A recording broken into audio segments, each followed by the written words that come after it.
الحمدللہ حمدا کثیرا طیبا کما امر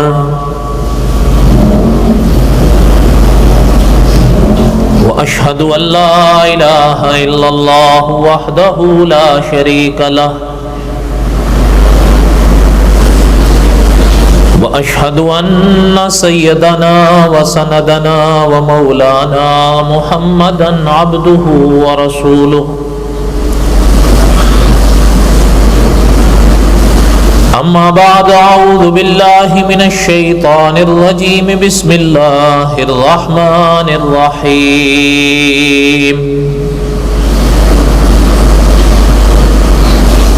نحن نقص عليك احسن القصص بما اوحينا اليك هذا القرآن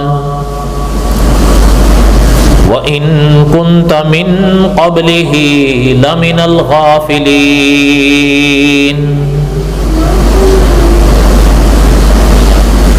وقال الله تعالى في مقام آخر ليس البر أن تولوا وجوهكم قبل المشرق والمغرب ولكن البر من آمن بالله واليوم الآخر والكتاب والملائكة والكتاب والنبيين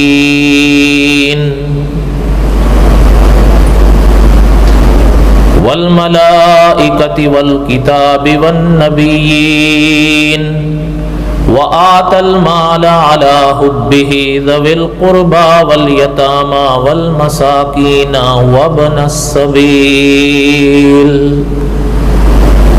والسائلين وفي الرقاب وأقام الصلاة وآتى الزكاة والموفون بعهدهم إذا عاهدوا والصابرين في البأساء والضراء وحين البأس أولئك الذين صدقوا وأولئك هم المتقون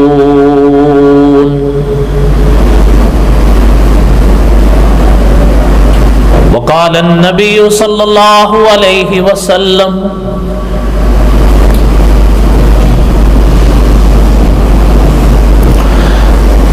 أنا آخر الأنبياء وأنتم آخر الأمم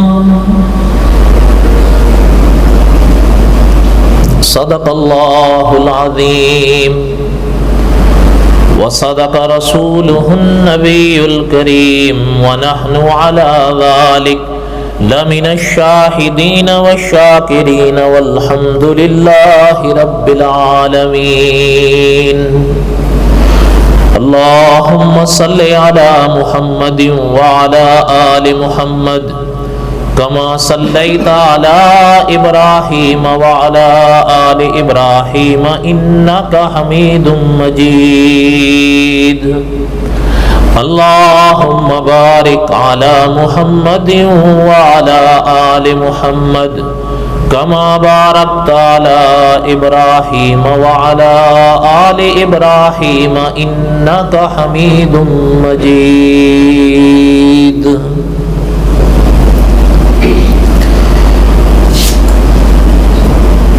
ہمہ قسم کی حمد و ثنا اللہ ذوالجلال والاکرام کی پاک ذات کے لیے، صدق دل سے لاتعداد مرتبہ درود و سلام امام الانبیاء خاتم الانبیاء حضرت محمد الرسول اللہ صلی اللہ علیہ وسلم کی پاک ذات کے لیے۔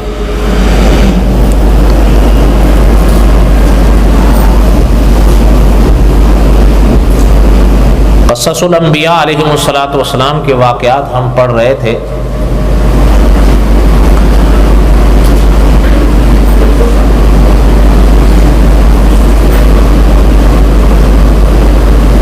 تقریباً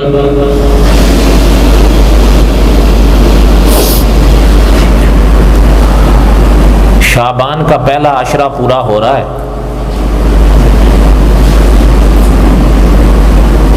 بقایا دو ہیں، گر اللہ ذوالجلال والاکرام نے خیر و عافیت سے گزار دیے تو آنے والا مہینہ ماہ رمضان ہے.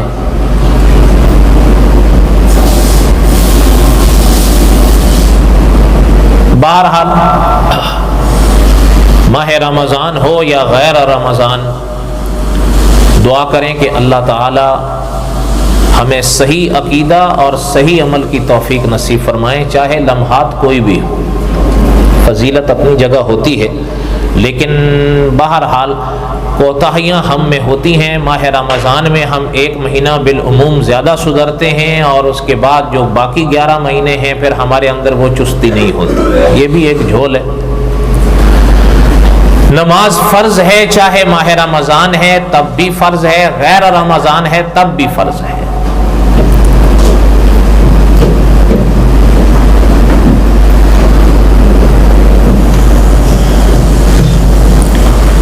بہرحال یہ باتیں اپنی مقام پر آئیں گی انشاءاللہ. قصص الانبیاء علیہ السلام میں ہم حضرت لوط علیہ السلام کے واقعات پڑھ رہے تھے.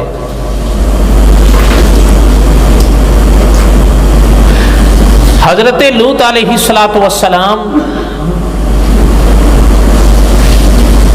اپنی قوم کے ہاں تھے کہ وہ فرشتے جو پہلے حضرت ابراہیم کے پاس آئے حضرت اسحاق اور حضرت یعقوب کی خوشخبری لے کر، اب انہی حضرات سے خوشخبری سننے کے بعد حضرت ابراہیم علیہ السلام نے پوچھا کہ آنے کا اور کیا مقصد ہے. اب ان ملائکہ نے جب حضرت ابراہیم علیہ السلام کا سوال سنا تو جواب ارشاد فرمایا، اور پھر حضرت ابراہیم علیہ السلام نے ان کے ساتھ کافی دیر گفتگو فرمائی اور کئی طرح کے سوالات ان سے کیے اور جوابات پائے. لیکن اخیر میں جہاں تک ہم پہنچے تھے وہ یہ تھا کہ ملائکہ نے حضرت ابراہیم کی تمام گفتگو سننے کے بعد ارشاد فرمایا تھا کہ ابراہیم علیہ السلام اب جانے بھی دیں اس بحث کو، اس قوم کے لیے اللہ کے عذاب کا فیصلہ ہو چکا ہے، اب وہ ٹلے گا نہیں. یہ کہہ کر خدا کے فرشتے وہاں سے چلے، اور ہم نے تقریباً یہاں تک یہ واقعہ گزشتہ جمعہ کو پڑھا. علماء نے لکھا ہے کہ وہ فرشتے قوم سدوم کی طرف چلے، ان کی راہ پر آ لی ہے. اور یہ آپ نے پہلے پڑھ لیا ہے کہ وہ تھے انسانی روپ میں، حقیقت میں وہ خدا کے فرشتے تھے، لیکن دکھنے والے کو ملائکہ نہیں نظر آتے تھے، وہ انسان نظر آتے تھے، جیسے کہ حضرت ابراہیم کے واقعات میں ہم نے پڑھا. جب وہ سدوم کی وادی کے اس راہ پر چلے، صاحب قصص الانبیاء لکھتے ہیں کہ چلتے چلتے اس راہ پر حضرت لوط کی ایک بیٹی آ رہی تھی.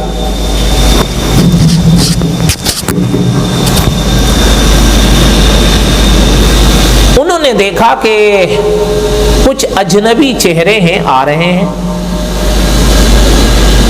اور علماء نے لکھا ہے کہ اصل میں ان کو ایک ڈر اور خوف بھی دل میں پیدا ہو گیا، ان کی طرف سے نہیں، اپنی قوم کی طرف سے، کہ یہ اتنے اجلے چہرے ہیں، اگر ان کی نظر ان پر پڑ گئی تو وہ تو بگڑ جائیں گے، وہ تو پہلے بگڑے ہوئے ہیں.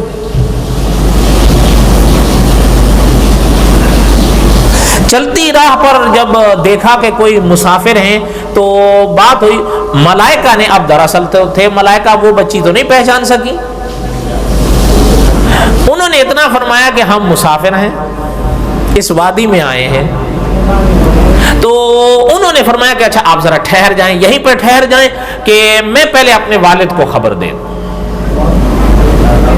وہ یہ کہہ کر اپنے والد حضرت لوط علیہ السلام کی طرف پلٹی، اور صاحب قصص الانبیاء نے لکھا ہے کہ پریشان بھی تھی کہ جانے انجانے میں اگر ان میں سے کوئی شخص اس طرف نکلا قوم میں سے تو بڑی گڑبڑ ہو جائے گی. وہ بھی اپنا ایک عجیب قسم کی قوم تھی کہ شاید ان کے کچھ لچھن تو ہم نے گزشتہ درس یا دروس میں کہیں نہ کہیں تھوڑا بہت پڑھا ہے. آپ ایک یہاں پر بھی میں عرض کر دوں, مجھے یاد آ رہا ہے کہ تفسیر مکی میں کتب سابقہ کے حوالے سے لکھا ہے کہ وہ ایک ایسے ان کے ذہن بن گئے تھے کہ چلتی راہ پر بیٹھ جاتے تھے, ایک پیالہ رکھ کر اس میں گیٹیاں رکھ لیتے تھے, سامنے سے جو کوئی گزرتا تھا نا ایسے گیٹی اٹھا کر مارتے تھے, جس کی گیٹی اس کو لگ گئی وہ اٹھ کے اس کا ہاتھ پکڑ لیتا تھا, کہتا تھا یہ میرا ہے. یعنی انتہا ہے فاسد کی. اب حضرت لوط کی بیٹی تو سمجھتی تھی کہ اگر ان کی نظر ان پر پڑ گئی تو ایسے چہرے تو ہماری وادیوں میں کبھی دیکھے نہیں گئے, وہ تو پاگل ہو جائیں. خیر گھبراتے ہوئے جب گھر آئیں حضرت لوط علیہ السلام یعنی اپنے والد کے پاس, اور آ کر بتایا کہ ابا کچھ مسافر ہیں, اجنبی ہیں اور ہماری وادی کی راہ پر چل لیتے ہوئے آ رہے تھے, میں نے ان کو وہاں روکا ہے کہ آپ کو اطلاع دیتی ہوں. تو حضرت لوط علیہ السلام جلدی سے تشریف لائے. آ کر جب حضرت لوط علیہ السلام نے دیکھا تو انجانے چہرے تھے. اور علماء مفسرین نے لکھا ہے کہ یاد رکھیں کہ یہاں پر وہی مرحلہ پیش آیا ہے جو حضرت ابراہیم علیہ السلام کے واقعات میں آیا تھا. حضرت ابراہیم نے بھی ان کو نہیں پہچانا تھا, یہ وہی ملائکہ تو تھے, وہیں سے تو یہاں آئے ہیں. اور حضرت لوط نے بھی ان کو نہیں پہچانا کہ یہ خدا کے فرشتے ہیں. اسی لیے علماء مفسرین نے ان پاک آیات کی تفسیر کے موقع پر بار بار یہ مسئلہ چونکہ عقیدے سے متعلق ہے, بار بار اس مسئلے کو دہرایا ہے کہ یاد رکھیں کہ قرآن و سنت اور انبیاء علیہم السلام کا مسلک یہ ہے, صحابہ اکرام رضوان اللہ تعالی علیہم اجمعین کا مسلک یہ ہے, فقہا کا مسلک یہ ہے کہ عالم الغیب جس پاک ذات کو کہا جاتا ہے وہ تنہا ایک اللہ کی ذات ہے. یہ یاد رکھیے گا.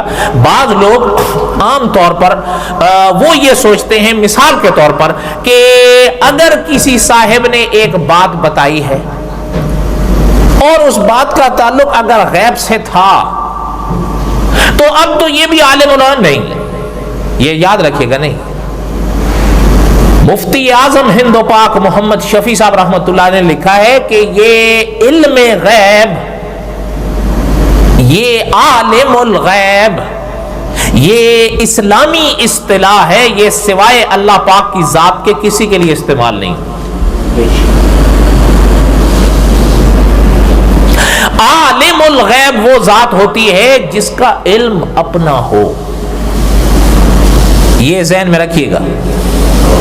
جس پاک ذات کا علم اپنا ہو, وہ کسی کے بتانے سے نہ جانے, خود بخود جانے. اور میں آپ سے پوچھتا ہوں یہ شان کس کی ہے؟ اللہ. انبیاء علیہ السلام خود بخود جانتے تھے یا اللہ ذوالجلال والاکرام کے بتانے سے جانتے تھے؟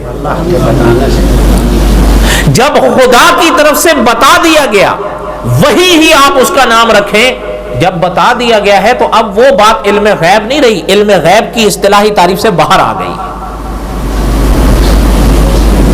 ایک بات. دوسری بات, عالم الغیب وہ پاک ذات ہوتی ہے جس کی شان یہ ہو کہ وہ عالم ما کان و ما یکون ہو, جو ہو گیا اسے بھی جانے اور جو آئندہ ہوگا اسے بھی جانے, کوئی ذرہ اس سے پوشیدہ نہ ہو. عالم الغیب وہ ذات ہوتی ہے اور یہ شان صرف اللہ کی. اس لیے علماء مفسرین نے ان آیات کی تفسیر کے موقع پر بار بار یہ عقیدہ دہرایا ہے کہ حضرت لوط علیہ السلام باوجود اس کے کہ خدا کے نبی تھے لیکن انہوں نہیں پہچان سکے کہ یہ تو فرشتے ہیں. اور حضرت بھی حضرت لوط علیہ السلام کی بات تو اپنے مقام پر رہ گئی, حضرت خلیل جو ابراہیم علیہ السلام تھے, یاد ہوگا میں نے ان کے اسباب میں پڑھا تھا کہ یعنی اس میں تو دیکھیں نا, یہ تو ایک متفق علیہ مسئلہ ہے کہ بعد از خدا بزرگ توئی قصہ مختصر. یہ کون ہے؟ حضرت محمد الرسول اللہ. صلی اللہ علیہ وسلم، اس میں تو کوئی بحث ہی نہیں ہے۔ البتہ حضور کے بعد علماء اہل سنت میں یہ سوال ضرور پیدا ہوا ہے کہ حضور کے بعد خدا کے نبیوں میں شان کن کی ہے؟ بعض علماء نے فیصلہ کیا ہے کہ حضور کے بعد صلی اللہ علیہ وسلم، میں بعض کے الفاظ سے کہہ رہا ہوں، یہ یاد رکھیے گا کہ بعض علماء نے یہ فیصلہ کیا ہے کہ حضور صلی اللہ علیہ وسلم کے بعد حضرت ابراہیم کی شان سب سے زیادہ ہے۔ لیکن ہم نے اور آپ نے قرآن پاک میں کی روشنی میں وہ واقعہ پڑھا تھا کہ یہی ملائکہ ہیں جو آج حضرت لوط کے پاس آ کھڑے ہیں، وہ جب حضرت ابراہیم کے آئے تو حضرت ابراہیم نے انہیں پہچانا نہیں، پہچانا تھا تبھی تو جا کر جلدی سے بچڑا بھون کر لائے تھے کھانے کے لیے، اور جب رکھا تب انہوں نے ہاتھ نہیں بڑھایا، تب بھی دل میں خوف محسوس کرنے لگے کہ کہیں یہ دشمن تو نہیں ہے۔ میں آپ سے پوچھتا ہوں، عالم الغیب کی یہی شان ہوتی ہے؟ بہرحال ہم دوسری طرف نکل جائیں گے، یہ اسباب تو ہم نے پہلے پڑھ لیے۔ دعا کریں کہ اللہ تعالی ہمیں کچھ یاد رکھنے کی بھی توفیق دیں۔ میں نے تھوڑا سا اعادہ اس لیے کیا ہے کہ علماء نے ان آیات کے سنگ سنگ یہ چیزیں لکھی ہیں تو ذرا بات تازی ہو جائے گی، اور آپ بھی اپنے ذہن میں بٹھا لیں اور اس دل میں اس بات کو گرے کے طور پر لگا لیں کہ عالم الغیب وہ کون ہے؟ اللہ۔ اب حضرت لوط علیہ السلام نے فرمایا کہ بھئی آپ کون ہیں؟ ملائکہ میں سے خدا کے فرشتے نے جواب دیا کہ ہم مسافر ہیں اور آپ کے مہمان ہیں۔ کن کے مہمان ہیں؟ لوط علیہ السلام۔ حضرت لوط علیہ السلام سنے اور پریشان ہو گئے۔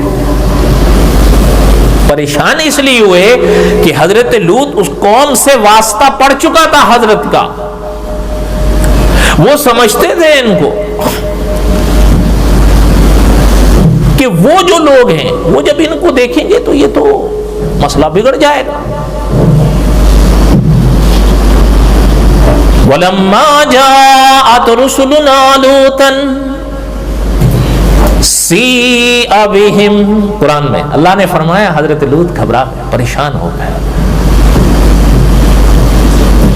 اداس ہو گئے، پریشان ہو گئے کہ یہ کیا کریں گے ہم۔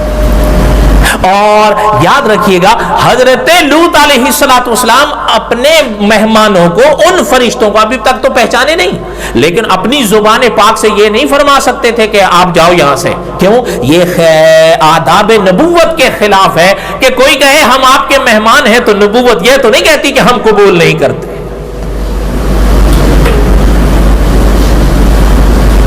اچھا، ایک چلتے چلتے بات مجھے یاد آئی، ان مواقع پر قصص الانبیاء، صاحب قصص الانبیاء نے لکھا ہے، یہ یاد رکھیے گا کہ ضیافت یہ آداب مہمان نوازی میں سے ہے، لیکن یاد رکھیں تکلف نہیں۔ مثلا مثال کے طور پر بات کر رہا ہوں، اگر آپ کے اور ہمارے ہاں کوئی مہمان آ جاتا ہے تو یہ نہیں کہ آپ اور ہم تکلف کریں کہ جی یہ کریں یا وہ کریں یا اپنی حد سے باہر نکلیں۔ فرمایا جو شے حاضر ہے آپ کے گھر میں بس وہ پیش کر دو۔ اور یہ بھی یاد رکھیں کہ انہی مواقع پر صاحب قصص الانبیاء نے لکھا ہے کوئی مہمان اگر ہمارے گھر پر آیا، یہ مہمان نوازی کے آداب کے خلاف ہے کہ ہم اس کو پوچھیں ہاں جی کیا پیجئے گا، وہ بولے گا؟ آپ کی طرح تو ہو تو نہیں بولے گا، میری طرح ہوگا تو بولے گا بھئی میں تو پیوں گا۔ لیکن بہرحال علماء نے لکھا ہے کہ یہ آداب مہمانی کے خلاف بات ہے، مہمانی کے آداب کے خلاف بات ہے کہ مہمان سے انسان پوچھے ہاں جی کیا پیجئے گا، نہ، جو آپ کے پاس ہے اور جو موقع کا تقاضا ہے۔ مثال کے طور پر کھانے کا وقت ہے کھانا پیش کر دو، چائے کا وقت ہے چائے پیش کر دو، لسی کا وقت ہے لسی پیش کر دو، لیکن مہمان سے پوچھو نہیں۔ کیوں؟ حیا مانے ہوگی، ہو سکتا ہے بھوکا بھی ہوگا تو حیا اتنے اس کے اوپر ہو سکتی ہے کہ وہ اظہار تو نہیں کرے گا۔ بات سمجھ رہے ہیں یا نہیں سمجھ رہے ہیں؟ آپ صلی اللہ علیہ وسلم کھانا تناول فرما رہے تھے، ایک موقع پر حضور کے ایک شاگرد پاس آیا، حضور نے پیش فرمایا تو وہ فرمانے لگے نہیں حضور میں، تو آپ صلی اللہ علیہ وسلم کا جو جواب محدثین نے لکھا ہے، حضور نے فرمایا کہ جھوٹ اور بھوک کو جمع نہیں کرو، بیٹھ جاؤ۔ کوئی بات آپ کو سمجھ میں آ رہی ہے؟ آئندہ اگر مہمان آئے گا تو کیا پوچھیں گے آپ؟ کیا پیجیے گا پوچھو گے؟ اور بولو تو صحیح، میرے حال میں ابھی بھی ارادہ ہے نہیں جی آپ پوچھیں گے آداب کو کون کرے؟ آداب مہمانی کو، انبیاء کی سنت کو اپناؤ علیہ الصلوۃ والسلام۔ مہمان آئے، ساتھ ہی فقہاء نے لکھا ہے کہ وقت کا تقاضا، موقع کا تقاضا انسان کو بہت کچھ سکھا دیتا ہے۔ موقع کا تقاضا چائے کا ہے، چائے پیش کر دو۔ موقع کا تقاضا کھانے کا ہے، کھانا پیش کر دو۔ اس سے کبھی پوچھو نہیں کہ کیا کھاؤ گے، حیا مانے ہوگی، ممکن ہے بھوکا ہو پیاسا ہو تب بھی نہیں بولے گا۔ اس لیے جیسے انبیاء علیہ الصلوۃ والسلام کی سنت دیکھیں کہ اگر مہمان گھر پر آئے تو حضرت خلیل نے پوچھا نہیں کیا کھاؤ گے، بلکہ مہمانوں کو بٹھا کر جلدی سے گئے اور جو چیز حاضر تھی حضرت ابراہیم نے پیش فرمائی۔ کوئی بات آپ کو بھی سمجھ میں آئی ہے؟ تو بہرحال قصص الانبیاء تو آپ سنتے رہتے ہیں اور آپ نے پہلے بھی سنے ہوئے، یہ کوئی واقعات ایسے تو نہیں ہیں جو میں آپ کو سنا رہا ہوں، لیکن ان تفاسیر یا ان آیات کے مواقع پر علماء مفسرین نے یہ باتیں لکھی ہیں تو تھوڑی سی آپ بھی سن لیں، صحیح ہے یا غلط ہے؟ آگے سنیں۔ اب حضرت لوط علیہ السلام اب فرمایا کہ چلیے ان کو لے کر اپنے گھر کی جانب چلے۔ اب اس راہ پر چل رہے ہیں اور کمال ہے، صاحب قصص الانبیاء لکھتے ہیں کہ حضرت لوط چل بھی رہے ہیں اور ساتھ ساتھ میں فرما رہے ہیں کہ یہ جو مطلب کچھ لوگ ہیں نا یہاں پر، ان کے مزاج بڑے عجیب ہیں، وہ خطرناک ہیں، اور اس طرح کی بات حضرت فرما رہے ہیں۔ اب زبان سے کہتے بھی نہیں کہ چلے جاؤ، لیکن ان کو بچانا بھی چاہتے ہیں، کیونکہ حضرت لوط ابھی تک تو نہیں پہچانے کہ یہ خدا کے فرشتے ہیں، وہ تو ان کو انسان ہی سمجھ رہے تھے اور دیکھ رہے تھے کہ ایسے اجلے چہرے والوں پر اگر ان کی نظریں پڑیں گی تو وہ تو بگڑ جائیں گے۔ اور ہر طور سے حضرت لوط نے چلتی راہ پر ان کو آگاہ فرمایا کہ یہ لوگ بہت عجیب ہیں، کہ آپ قرآن پاک میں دیکھیں حضرت لوط علیہ السلام نے اس قوم سے کیا کیا باتیں نہیں ارشاد فرمائی سمجھانے کے لیے، لیکن وہ کسی کروٹ نہیں مانے۔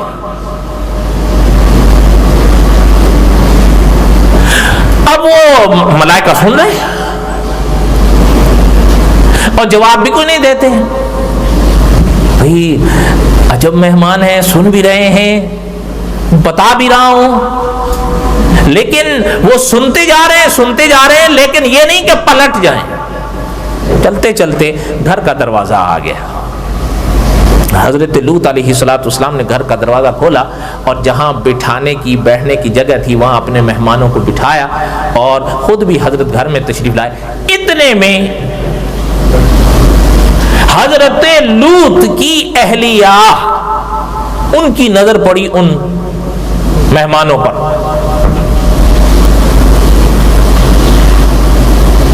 صاحب قصص الانبیاء نے لکھا ہے کہ وہ چپکے سے گھر سے نکلی اور سیدھا اپنی قوم کے ہاں چلی گئی۔ اور یہ چلتے چلتے بات ذہن میں رکھیے گا، حضرت لوط علیہ السلام کی جو اہلیہ تھی نا وہ حضرت لوط علیہ السلام کے دین پر نہیں تھی، یہ یاد رکھیے گا۔ حضرت لوط علیہ السلام نے مہمانوں کو بٹھایا، وہ پیچھے چلی گئی۔ وہ جب گئیں انہوں نے جا کر بتایا کہ آج تو ہمارے ہاں اپنا، اچھا ایک چیز اور بھی چلتے چلتے سنتے جائیں کہیں کسی کے ذہن میں اشکال پیدا نہ ہو۔ صاحب قصص الانبیاء اور دوسرے علماء نے بڑی وضاحت کے ساتھ لکھا ہے، یہ یاد رکھیے گا کہ جو سابقہ شریعتیں گزری ہیں نا ان میں کئی مسائل میں فرق آ سکتا ہے۔ کس سے؟ حضور کی شریعت سے۔ یہ عین ممکن ہے کہ اس شریعت میں کچھ باتوں کی اجازت ہو، اس شریعت میں نہ ہو، اور یہ عین ممکن ہے کہ اس شریعت میں اجازت ہو ان میں، یہ ذہن میں رکھیے گا۔ اچھا میں آپ سے پوچھتا ہوں، بہن بھائی کا نکاح ہو سکتا ہے؟ نہیں۔ اچھا پرانے زمانے میں ہوئے، حضرت آدم کی شریعت، فرق صرف یہ کر لیا جاتا تھا کہ ایک حمل کی بچی کا دوسرے حمل والے کے ساتھ نکاح کر دیا جاتا تھا، لیکن حمل تو وہی تھا، ماں باپ تو وہی تھے، وقت کا فرق کر لیا جاتا تھا، لیکن یہ اس شریعت میں جائز تھا، اب نہیں۔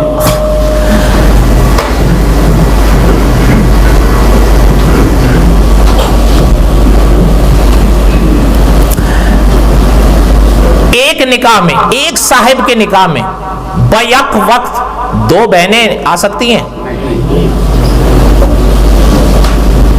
حضرت یعقوب کے نکاح میں بیک وقت دو سگی بہنیں رہی ہیں، لیکن وہ حضرت یعقوب کی شریعت تھی، حضور کی شریعت میں اب اجازت ہے۔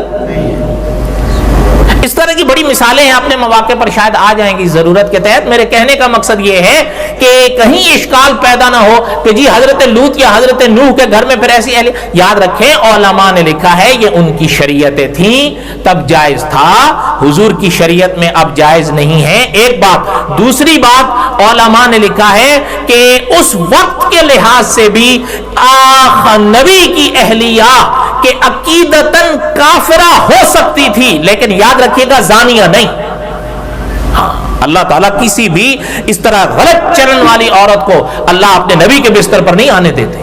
یہ تو نبی پر الزام ہے، یہ کیسے ہو سکتا ہے؟ ہاں، یہ الگ بات ہے کہ اپنے دائرے میں انسان کافر بھی ہوتا ہے، مسلمان بھی ہوتا ہے۔ یہ فیصلے پھر آخرت کے ہیں کہ گر عقیدہ صحیح ہے تو پاس ہے، اور عقیدہ فیل ہے تو۔ اب حضرت لوط علیہ السلام نے بہرحال اب وہ گئی تو وہ کہنے لگی کہ ان کی اپنا جو اہلیہ تھی نا، وہ اپنی قوم سے فرمانے لگی، کہنے لگی کہ میرے گھر میں کچھ مہمان آئے ہمارے گھر میں، بڑے ایسے تو ہم نے آج تک کبھی دیکھے ہی نہیں۔ کہنے لگے اچھا کیسے؟ انہوں نے کہا بڑے خوبصورت ہے، ہم نے تو آج تک کبھی نہیں دیکھے۔ قصہ مختصر یہ کہ علماء نے لکھا ہے کہ وہ جتنے تھے نا سارے بھاگ آئے حضرت لوط کے گھر پہ، دروازے پر ڈھک ڈھک ڈھک، حضرت لوط پریشان ہو گئے۔ حضرت لوط باہر تشریف لائے، فرمایا کیا بات ہے؟ کہنے لگے کہ ہمیں اطلاع ملی ہے آپ کے ہاں مہمان آئے ہیں۔ حضرت لوط نے فرمایا پھر؟ کہنے لگے کہ وہ آپ ہمارے حوالے کرو۔ نعوذ باللہ، یعنی آپ اللہ معاف فرمائے، جرت دیکھو، کہنے لگے آپ ہمارے حوالے کریں۔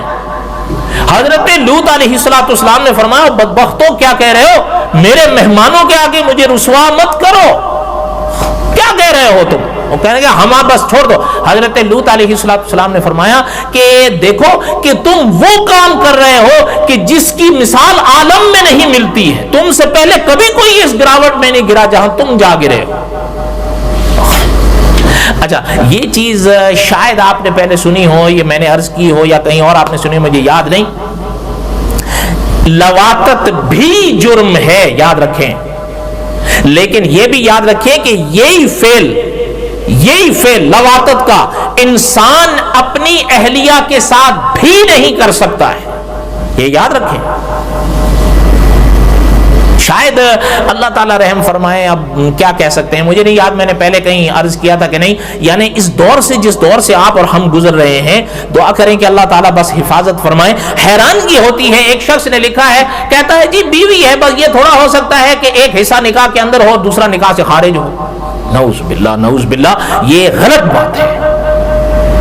اور پھر قرآن پاک کو بدلنے کی کوشش کرتے ہیں تفسیر کے لحاظ سے، معنی کے لحاظ سے، کہتے ہیں کہ قرآن کہتا ہے انا شئتم کا یہ معنی تھوڑا ہے، اس کا یہ معنی ہے ہی نہیں۔ اچھا میں آپ سے پوچھتا ہوں، جب قرآن پاک کا ایک لفظ ہو جس میں کوئی سوال پیدا ہو جائے اور اس سوال کا جواب اگر حضرت محمد الرسول اللہ دے گئے ہیں تو پھر کوئی سوال باقی رہتا ہے؟ نہیں۔ اب بتاؤ۔ نہیں۔ حضور صلی اللہ علیہ وسلم کے زمانے میں ایک شادی ہوئی ہے، جو تھے نا لڑکے دولہا وہ مکہ مکرمہ کے تھے، جو تھی لڑکی دلہن وہ مدینہ طیبہ کی تھی، انصار سے ان کا تعلق تھا، اور جو صحابی تھے وہ مہاجر تھے، مکے سے آئے تھے۔ جب شادی ہوئی نا، تو جب شادی کا موقع آیا تو مکہ مکرمہ والوں کا ایک انداز ہوتا تھا، میں بس اب اشارہ کر رہا ہوں، آپ خود سمجھیے گا چونکہ بچے بیٹھے میں وضاحت نہیں کر سکتا۔ اچھا، اب ان کا ایک انداز ہوتا تھا، جب وہ اپنے انداز، تو وہ لڑکی فرمان لے نہیں ایسا تو نہیں ہو سکتا، ہمارے ہاں تو اس کا رواج نہیں ہے، تو وہ فرمان لے کہ آپ میری اہلیہ میں، کہا اہلیہ کا یہ معنی تھوڑا ہے، ہمارے ہاں تو یہ بے ادبی مانا جاتا ہے۔ تو انہوں نے فرمایا ہمارے ہاں ہے، تو انہوں نے فرمایا آپ کے ہاں ہوگا، لیکن اگر بات یہاں تک آتی ہے تو خدا کے رسول موجود ہیں اپنی جگہ پر، ہم حضور سے پوچھ لیں گے، حق میں کیا شرم ہے۔ اگر میرے ساتھ کہہ دو حق میں ہے شرم یا نہیں؟ لیکن ہمیں سب سے زیادہ حق میں شرم آتی ہے. آپ میری بات کا برا مت منانا، مجھ سے زیادہ پڑھے لکھے موجود ہو، لیکن حقیقت یہ ہے. چلیں دیکھیں، اس میں میں اکیلا نہیں، آپ بھی ہو سکتے ہیں، میں بھی ہو سکتا ہوں. آج جمعہ ادا کرو، ابھی اس کے بعد آپ گھر جائیں یا شام کو جائیں نا، آج جا کر اپنے گھر میں پوچھئے گا کہ غسل کے فرائض اور سنتیں کیا ہیں، پھر ذرا جواب سنیے گا. لیکن پہلے ذرا خود بھی پڑھ جانا، یہ نہ ہو کہ وہ آگے سے آپ سے پوچھے کہ جی آپ ہمیں بتا دو. خیر ہاں نا، یہ تو وہی قصہ ہو جائے گا جیسے وہ کل سنا رہے تھے کہ وہ تو بہرحال یہ نہ ہونا کہ سامنے والا وہ آپ سے پوچھے جی ہمیں تو نہیں پتا، آپ بتا دو تو آپ بھی خالی ہو. پہلے آپ دیکھیں، میں مستحبات کی بات نہیں کرتا، وہ بہت ہوتے ہیں، یاد نہیں ہوتے ہر آدمی کو، لیکن فرائض اور سنن یاد ہو جاتی ہے.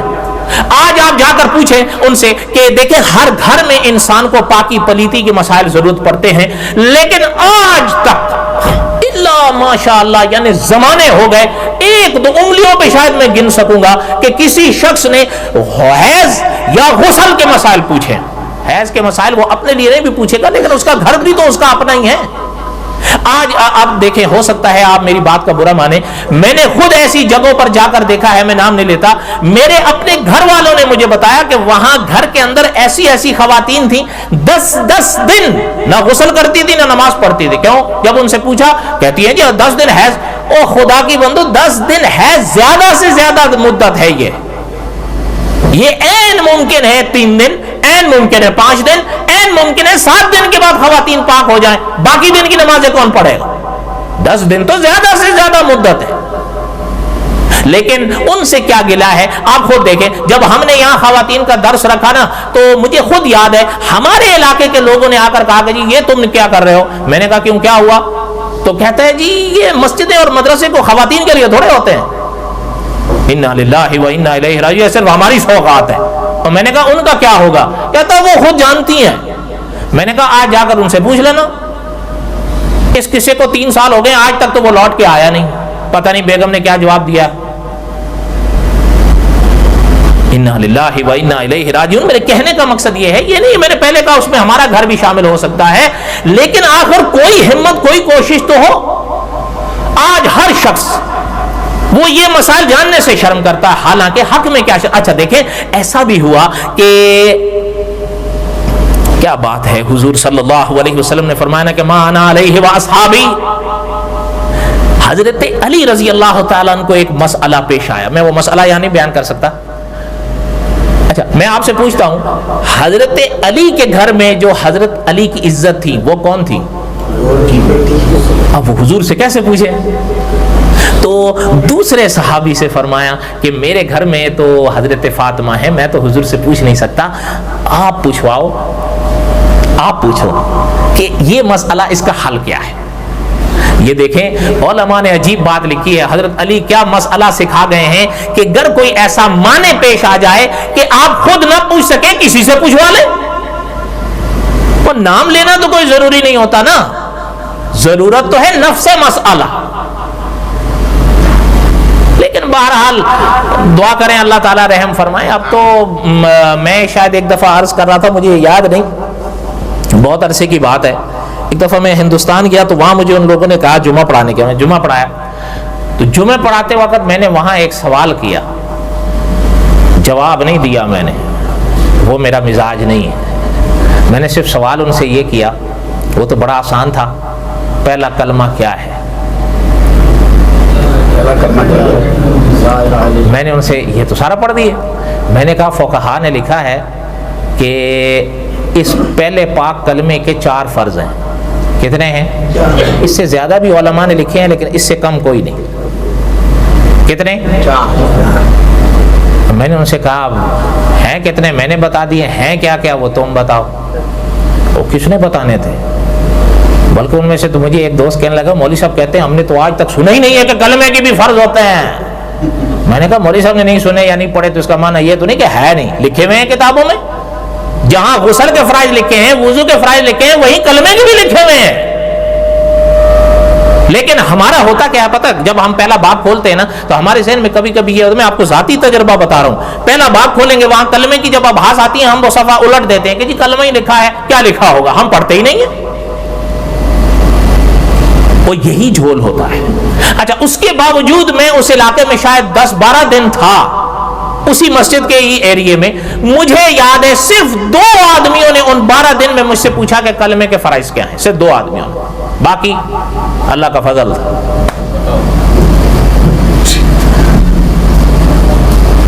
یہی امید کر سکتے ہیں۔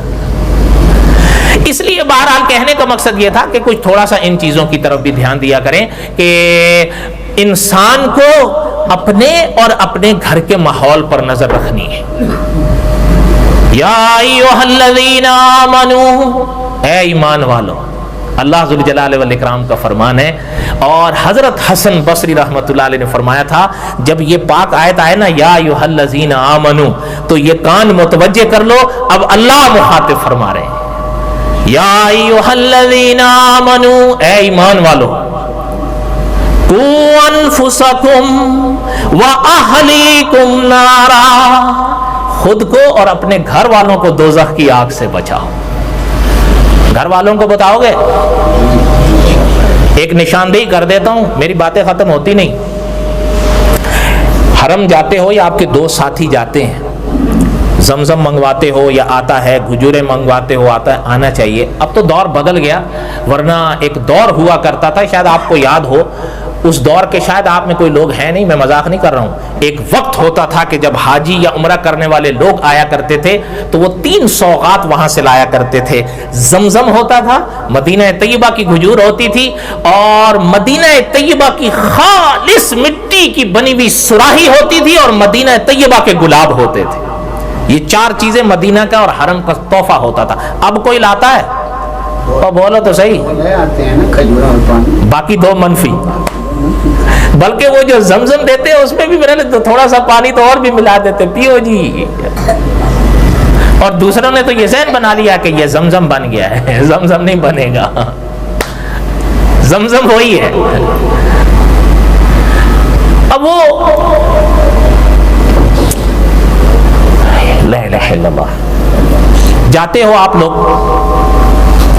دعا کرو اللہ تعالیٰ حرم کی زیارت نصیب فرمائے، عقیدہ بن جاتا ہے، حقیقت ہے۔ یہاں تو آپ کو لوگ کہتے ہوں گے نا کہ جی وہ تو وابی ہیں، نبی کو مانتے نہیں، یہ جھوٹ ہے، سراسر جھوٹ ہے۔ کہ جو یہ بھی کہتا ہے کہ وہ گستاخ ہیں، یہ بھی جھوٹ ہے۔ حقیقت ہے یار، اللہ تعالیٰ نے آپ کو دنیا دی ہے، اللہ تعالیٰ نے آپ کو فہم دیا ہے۔ میں آپ سے پوچھتا ہوں للہ بتاؤ کہ گر وہ حضور کے گستاخوں سے مدینہ کو ایسے بناتے جیسے انہوں نے بنایا ہے؟ میں آپ سے پوچھتا ہوں، اور بولو تو صحیح۔ مدتیں لگتی تھی مکہ سے مدینہ جانے میں، ہفتے، آج آپ بس میں بیٹھے، ایسی بس میں 4 گھنٹے میں مدینے ہوں گے، اور راستہ بھی انہوں نے وہ آپ کو بنا کے دیا ہے جس راستے پہ حضور مکے سے مدینے گئے تھے۔ دار الہجرت روڈ اس کا نام رکھا ہے۔ وہ حضور کے گستاخ ہوتے ہیں، وہ روڈ توڑ پھوڑ کے رکھ دیتے، یہاں کوئی آتا ہی نہیں، اور یا وہ اگر آپ پر پابندی لگا دیں مت جاؤ، جا سکتے ہو، جن پہ لگائی ہے وہ جا کے دکھائیں، سوال ہی نہیں پیدا ہوتا۔ اس لیے ان کو کبھی بھی یہ نہ کہو کہ وہ حضور کے گستاخ ہیں، نہیں، علمی اختلاف کسی بات میں وہ ہمیں بھی ہو سکتا ہے، آپ کو بھی ہو سکتا ہے۔ کہنے کا مقصد یہ ہے کہ وہاں جب جاتے ہو یا دوست جاتے ہیں ان سے ایک چیز کہو، حضرت شیخ مکی صاحب ہیں نا وہاں پر، اور بولو تو صحیح، 50 سال سے مسجد حرام میں قرآن اور حدیث پڑھا رہے ہیں، صبح اور شام ایک دن میں۔ تو ان کی ایک البم ہے اسلام میں عورت کا مقام، 15 درس ہیں، اور ایک ایک درس 1.5 گھنٹے پر مشتمل ہے۔ ہر وہ بات جس کا تعلق عورت سے ہو اور مکی صاحب نے اس میں بیان نہ کیا ہو، یہ ناممکن ہے۔ کیا نام ہے اس کا؟ اسلام میں عورت کا مقام۔ اس کو منگواؤ، اپنے گھر میں رکھو۔ آپ نہیں پڑھ سکتے، وہ نہیں پڑھ سکتے، اردو میں ہے، سن کے تو سمجھ سکتے ہو، بہت عام فہم ہے اسلام میں عورت کا مقام۔ اب اس کے بعد بھی کچھ نہ کرو تو ہم انشاءاللہ قیامت کے دن بری ہوں گے۔ بھئی ہم نے اب آپ کو بتا دیا، کچھ آپ بھی تو کرو۔ تو بہرحال حضرت لوط علیہ السلام نے فرمایا کہ کیا کر رہے ہو بدبختو، یہ کام تو تم سے پہلے کسی نے نہیں کیا۔ اور انشاءاللہ بقیہ تک قصہ حضرت لوط علیہ السلام آئندہ۔ وما علینا الا البلاغ المبین، سنتیں پڑھ۔